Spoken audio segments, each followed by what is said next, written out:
எல்லாம் கெட்டது சிம்ரன் நீங்கம்மா எப்படி ஏன்ப்பா நாங்க நடிக்க கூடாதாப்பா சிம்ரன் மேடத்தோட? இல்லைங்க, நீங்க கிராமம்னா கிராமத்திலே எப்படி விவசாயம் பார்த்துட்டு இருக்கோம்னா ஏன் அங்க நடிக்க கூடாதா? எங்களுக்கு சிம்ரன் கிடைக்க கூடாதா? இது என்ன எல்லாருடைய ஏக்கம் தான்ப்பா அது. எல்லாரும் இது பண்றதுனால அதனால எங்களுக்கு கிடைக்க கூடாதா? என்ன எப்படி எப்படி எப்படிங்க உங்களுக்கு என்னப்பா? அது அப்படிதான் கதை பாருங்க அப்படின்னா அப்படிதான் சிம்ரன் நடத்த எல்லாம் கேட்கிற கேள்வி. படம் பார்க்கும்போது உங்களுக்கு தெரிஞ்சு. எல்லோருக்கும் வணக்கம். நாங்க முதல் ஸ்டேஜ் ஏறும்போது சீக்கிரம் முடிஞ்சிடும், எல்லாம் கொஞ்சம் கொஞ்சமா தான் பேசுவாங்கன்னு நினைச்சேன். நான் நினைச்சது ஏன்னா இவங்க ஷூட்டிங்ல அவ்வளவா பேச மாட்டாங்க, ஒர்க்ல அவ்வளவா பேச மாட்டாங்க. ஆனா ஒரு நேரம் பேசுவாங்க. நான் எனக்கே என்னடா நம்ம கொஞ்சமா தான் பேசும் போலுக்கு, நிறைய பேசும் போலுக்கு அப்படின்றத பார்க்கும்போது ஒவ்வொருத்தருக்கும் எனக்கே ஆச்சரியமா இருந்தது. அவ்வளோ நல்லா பேசினாங்க. அவங்க பேசுறதுக்கு காரணம் என்னன்னா, இங்கதான் நன்றி அவங்க சொல்ல முடியும், வேற எங்கேயும் அவங்க நன்றி சொல்ல முடியாது. அது ஒண்ணு இருக்கு.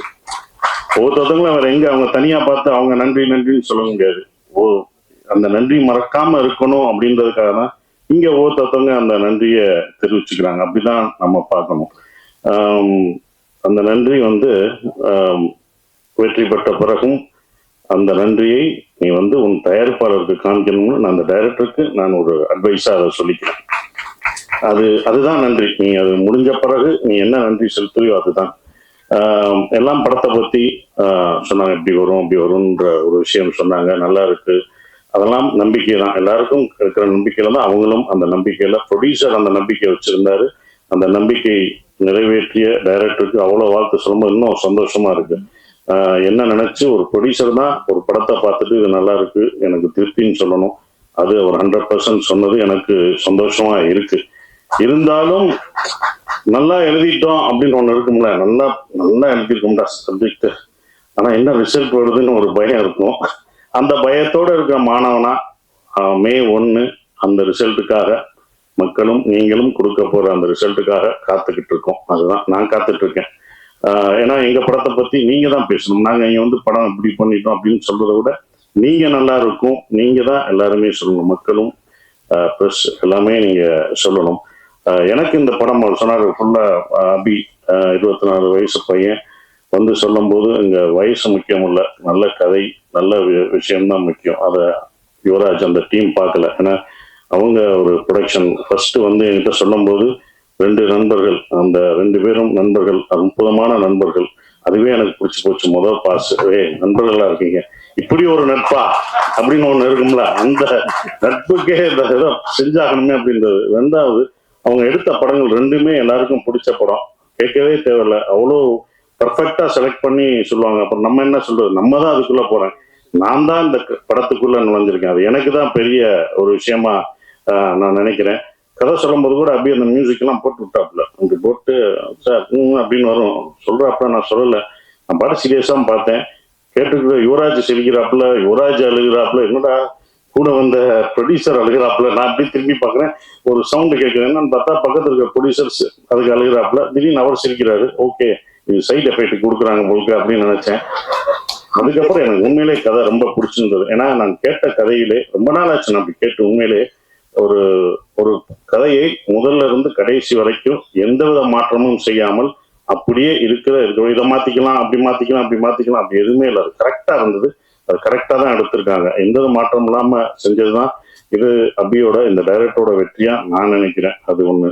அப்புறம் ஏன் அவர் சொன்னார், சார் ஏன் சார் நான் அவ்வளவு சொன்னேன் நல்லா பேசுற போது நீங்க ஒரு தடவை கூட சிரிக்கிற, உன்னை டிஸ்டர்ப் பண்ணா, நீங்க ஒரு காமெடி படம் பண்ற, காமெடி சொல்றேன்னா உள்ளுக்குள்ளேயே சிரிச்சுக்குவேன், உள்ளுக்குள்ளேயே ஆடுவேன், எல்லாமே உள்ள இன்னர் இது ஆடுவாரு, ஆனா வெளியில இல்ல, உன்னை டிஸ்டர்ப் ஆயிடுவாரு, நான் சிரிச்சு அதனால அடுத்த லைனுக்கு போகக்கூடாது அப்படின்னு சொன்னோம். அதுக்கப்புறம் தான் சிம்ரன் மேடம் இந்த படத்துக்கு அப்ப சொல்லும் போது எனக்கு இல்லை, சிம்ரன் மேடம் நடிக்கிறாங்க அப்படின்னா, சார் சிம்ரன் மேடம் கதை சொல்ல போறேன், இப்படி என்ன சொல்லுங்க, எனக்கு ஒண்ணு போடுவேன், மியூசிக்கை போட்டு அப்படி இப்படி நடிச்சு காமிப்பேன், அதை அவங்களுக்கு பண்ண அவங்களுக்கு பிடிச்சிடும். அப்படியா சார், கண்டிப்பா பிடிக்கும்டா அப்படின்னு அடுத்தவங்க ஓகே பண்ணிட்டாங்க. அவங்க ஏன் ஓகே பண்ணா, அந்த கதை அவங்களும் இதுல வந்தது எல்லாம் கெட்டது சிம்ரன் நீங்கம்மா எப்படி ஏன்ப்பா நாங்க நடிக்க கூடாதாப்பா சிம்ரன் மேடத்தோட? இல்லைங்க, நீங்க கிராமம்னா கிராமத்திலே எப்படி விவசாயம் பார்த்துட்டு இருக்கோம்னா ஏன் அங்க நடிக்க கூடாதா? எங்களுக்கு சிம்ரன் கிடைக்க கூடாதா? இது என்ன எல்லாருடைய ஏக்கம் தான்ப்பா அது. எல்லாரும் இது பண்றதுனால அதனால எங்களுக்கு கிடைக்க கூடாதா? என்ன எப்படி எப்படி எப்படின்னா உங்களுக்கு என்னப்பா, அது அப்படிதான் கதை பாருங்க அப்படின்னா. அப்படிதான் சிம்ரன் நடத்த எல்லாம் கேட்கிற கேள்வி. படம் பார்க்கும்போது உங்களுக்கு தெரிஞ்சு எதுக்கு சிம்ரன் மேடம் இந்த படத்துல எல்லாருக்கும் பிடிச்சவங்க சிம்ரன். அது கண்டிப்பா இந்த படத்துல அந்த குடும்பமா உங்களுக்கு என்னையும் சிம்ரன் என் குழந்தைங்க பசங்க எல்லாத்தையும் உங்களுக்கு அது பிடிக்கும். அவங்க அவ்வளோ பெர்ஃபார்ம் பண்ணுவாங்க. அவங்கள அதாவது என்னன்னா அவங்கள எனக்கு இன்னொன்னு அவங்கள பாராட்ட வேண்டியதுனா இப்போ வரைக்கும் அவங்க ஹீரோயினா அடிக்கலாம். இந்த படத்துலயும் அவங்க ஹீரோயின் தான். நான் ஹீரோ, அவங்க ஹீரோயின். ஸோ அவங்க எப்பவும் ஹீரோயினா அடிக்கலாம். ஸோ அது ரொம்ப அற்புதமா பெர்ஃபார்ம் பண்ணாங்க. அவங்கள வந்து எல்லாருமே வரும்போது சிம்ரன் மேடம் கொஞ்சம் பயந்தாப்புல டைரக்டர் சிம்ரன் மேடம் இருக்காங்க, இவங்க இருக்காங்க அப்படின்னு நிறைய பயப்படுவாரு. ஸோ அதெல்லாம் தவிர்த்துட்டு பாஸ்கர் சார் இப்படி போய் பேசி இப்படி பண்ணு எல்லாம் சரியாயிடும் அப்படின்னு சொல்லி அப்படிதான் பண்ணது. இந்த கதை ஏன் எனக்கு ரொம்ப பிடிச்சிருந்த ஒரு விஷயம் அப்படின்னா, இது வந்து ஈழத்தமிழன் பேசுற ஒரு இது. நான் வந்து பேசுறது வந்து ஸ்ரீலங்கன் தமிழ், ஈழத்து தமிழ் பேசுற ஒரு குடும்பம் இங்க வந்து எப்படி சர்வே ஆகுறாங்க அப்படின்றது. இது பார்க்கும்போது உங்களுக்கு காமெடியா தெரியும், காமெடியா இருக்கும். எப்படின்னு யூஸ்வலா ஸ்ரீலங்கன் படமோ ஒரு ஈழத்தமிழர் படங்கள் எடுக்கும் போதோ அது சோகமாகவும் கஷ்டமாகவும் தான் நம்ம பார்த்திருப்போம். இந்த படம் சந்தோஷமா இருக்கும், உங்களுக்கு சிரிக்க வச்சுட்டே இருக்கும். ஆனா உள்ளுக்குள்ள உங்களுக்கு ஒரு விஷயத்த சொல்லிக்கிட்டே இருப்போம், அவங்க வழிகளை. அதாவது ஒரு சந்தோஷத்தை வழியை மறைத்து தான் சந்தோஷத்தை நம்ம கொடுக்க முடியும். அந்த வழிகளை மறைத்து இந்த குடும்பம் உங்களுக்கு சந்தோஷத்தை கொடுத்துட்டே இருக்கும். அப்படிதான் வரும். ஏன் அவங்க சந்தோஷம் கொடுக்குறாங்கன்னா அவங்க அடுத்த ஜென்ரேஷன், அவங்க குழந்தைகளுக்கு, அந்த குழந்தைகள் நம்ம பட்ட கஷ்டம், நம்ம விட்டு வந்த உறவுகளையும் நம்ம தமிழையும் நம்ம விட்டக்கூடாது, நம்ம குழந்தைகளை சந்தோஷமா வச்சுக்கணும்னு அவங்க வழியை மறந்து கொடுக்கக்கூடிய படமா அது இருக்கும். அதுதான் அவங்க வழியை மறந்து அந்த குழந்தைகளுக்கு சந்தோஷத்தை கொடுக்குறாங்க.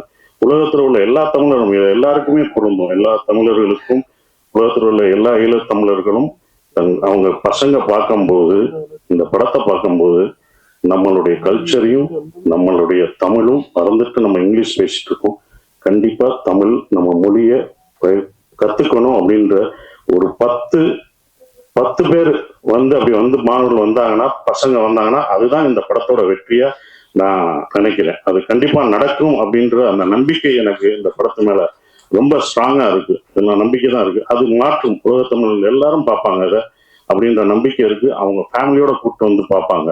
இங்க உள்ள மக்களும் அவ்வளோ எல்லாத்தையும் கலெக்ட் பண்ணுவாங்க. ஏன்னா இங்க இருந்து போய் அங்க கஷ்டப்படுற, அங்க வழியா வாழ்ந்துட்டு இருக்கவங்களுக்கும் இந்த படம் ஒரு நல்ல அவங்க சிரிக்க வச்சுட்டே தான் சொல்லுவாங்க. எங்கேயுமே அவர் வந்து இது பண்ண மாட்டார். பட் ஃபீல் குட் மூவியா கண்டிப்பா இருக்கும். அவர் சொன்னார் எப்படி இந்த படத்தை இது பண்ணேன்னு நான் கேட்கும்போது அவருக்கு இன்ஸ்பயர் ஆனது தெனாலி படம்.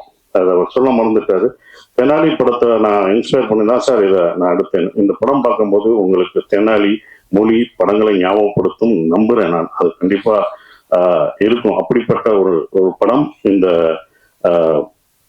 டூரிஸ்ட் ஃபேமிலி இருக்கும் அப்படின்றது.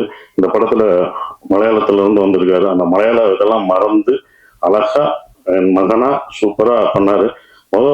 நான் உங்க கதை சொல்லும்போதே சொன்னேன், இதுல யாரும் நடிக்க மாட்டாங்க, எந்த ஹீரோ நீ போயிட்டு வா, எங்க சுத்தி வந்தாலும் என்கிட்ட தான் வர முடியும். ஏன்னா இவ்வளவு பெரிய பையனா யாரும் எந்த ஹீரோ நடிக்க மாட்டாங்கன்னு நான் நினைச்சேன். சில ஹீரோக்கள் நடிப்பாங்க, சிலர் நடிக்க மாட்டாங்க. அதுதான் அப்படி இது எனக்கு தான் இந்த கதை ஒதுக்கும் அப்படின்னு நினைச்சேன். அப்படி வந்தால் மிதுன் சூப்பரா இருந்துச்சான். பெரிய டைலாக் நானும் அவனும் பேசுற ஒரு சீனு. அதுல வந்து ரொம்ப அற்புதமா நான் எதிர்பார்க்கவே இல்லை. இவ்வளவு சீன் இருக்கு, என்னோட டைலாக் இருக்கு, எப்படி பேசுவார் அப்படின்னு நினைச்சேன்.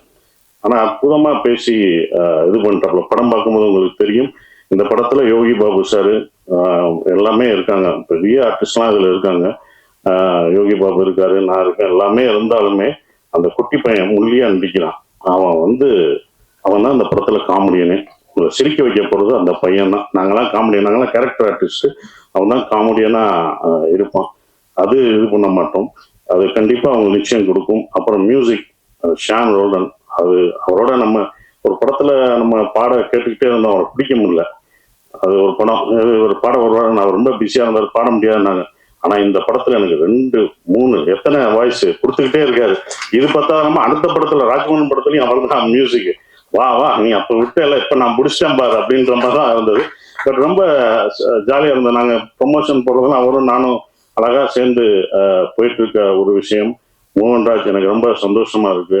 ஈசன்ல பண்ண மோகன்ராஜ் இந்த படத்துல முழு பாடல்களும் எழுதியிருக்காரு.